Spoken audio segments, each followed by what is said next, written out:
Hi folks, and welcome back to another fly tying tutorial. The fly you see in the vise can best be described as a fancy F-fly. So without further ado, let's get into it. The hook in the vise is a Hanak H130 barbless hook. This one's at size 12, it's on a light wire and it's finished in black nickel. The thread I'm going to be using today is from Semplify. It's the Nano Silk at 12/0. As you can see, it's white. So as always with the Nano Silks, we'll get a tiny spot of super glue onto the shank of the hook, and I'll use my thread to spread that up and down the shank before coming in just behind the eye and catching down a bed of the silk.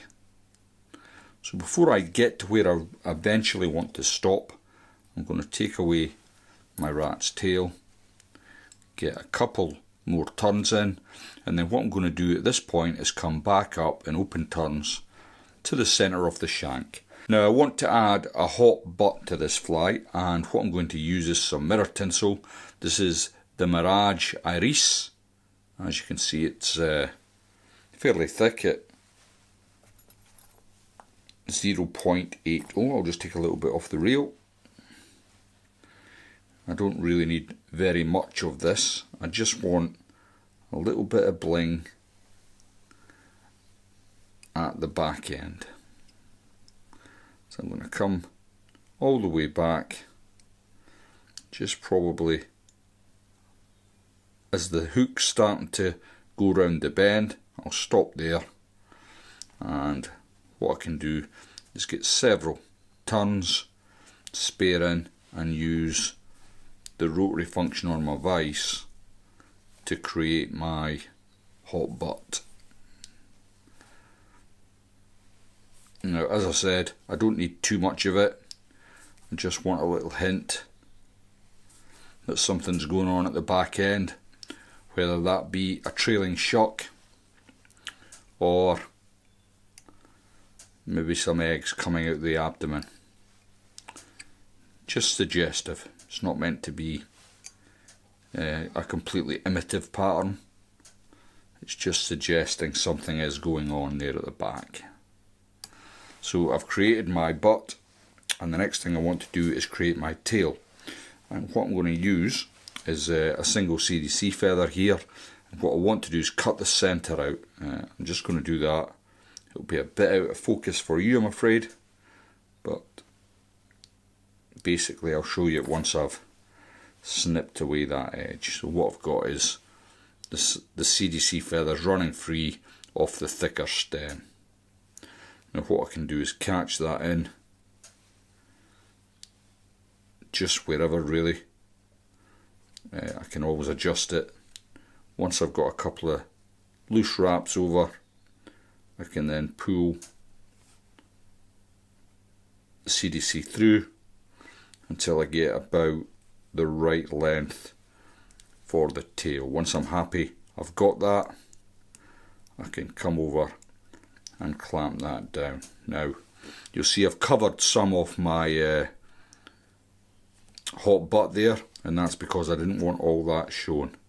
So I've got about 2.5 to 3 millimeters at the back here. I've got my CDC tail working for me now, and I'm going to just take away the excess. Now for the body of this fly, I'm going to be using some Mad Rabbit Dubbing Plus. It's from Troutline, and basically it's a kind of natural squirrel dub, and it's got some UV flex through it. It's a really nice dubbing, and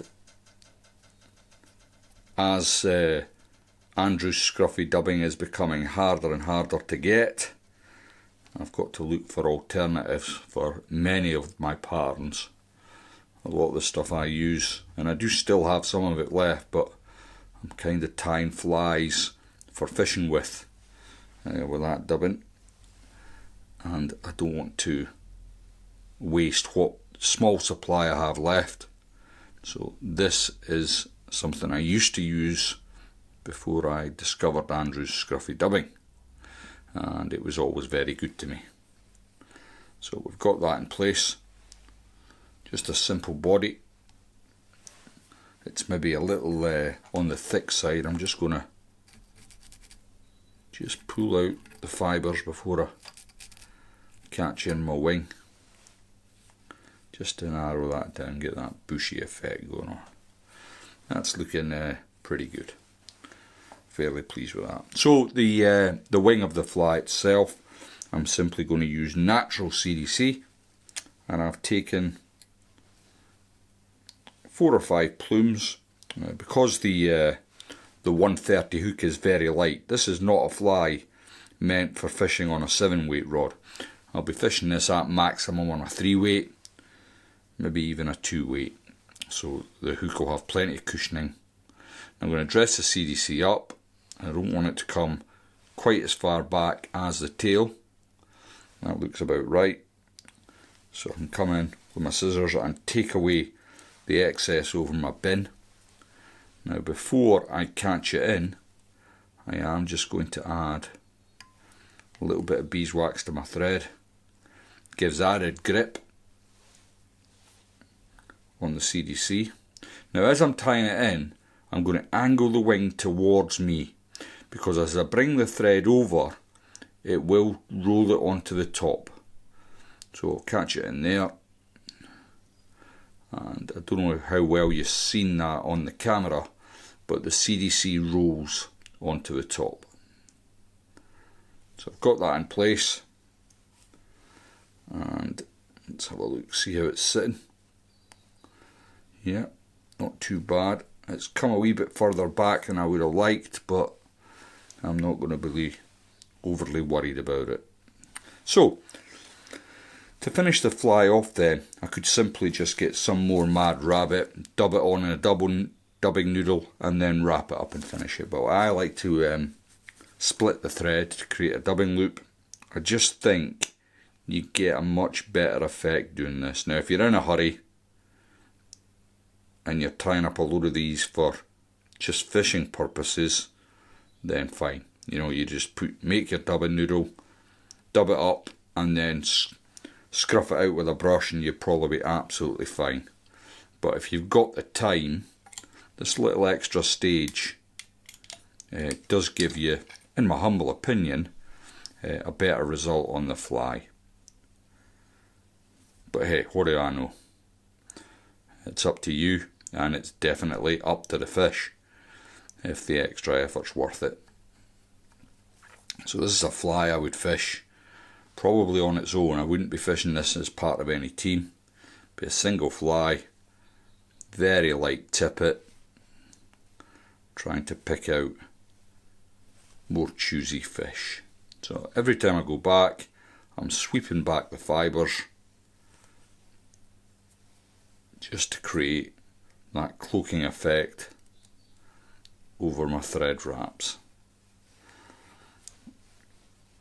And I know it doesn't look much in the vise, there's no bling to it, it's a pretty, for want of a better word, a boring pattern, but these are the kind of flies that will catch you an awful lot of fish. They don't feel threatened, there's just enough bling to give it a little bit of traction with that hot butt, and it's subtle enough to fool even the most wily of trout. So I've just added a little bit of super glue to my thread so I don't have to come in afterwards to finish, and then I'll whip finish, tighten everything up there, and then remove my excess. So as it is, natural CDC, it won't need treating initially. Eventually when you get to the water and you're fishing with this a fair bit, you might have to treat it afterwards to keep it afloat, but it's going to do you a job. Thanks very much for watching, and I'll see you in the next one.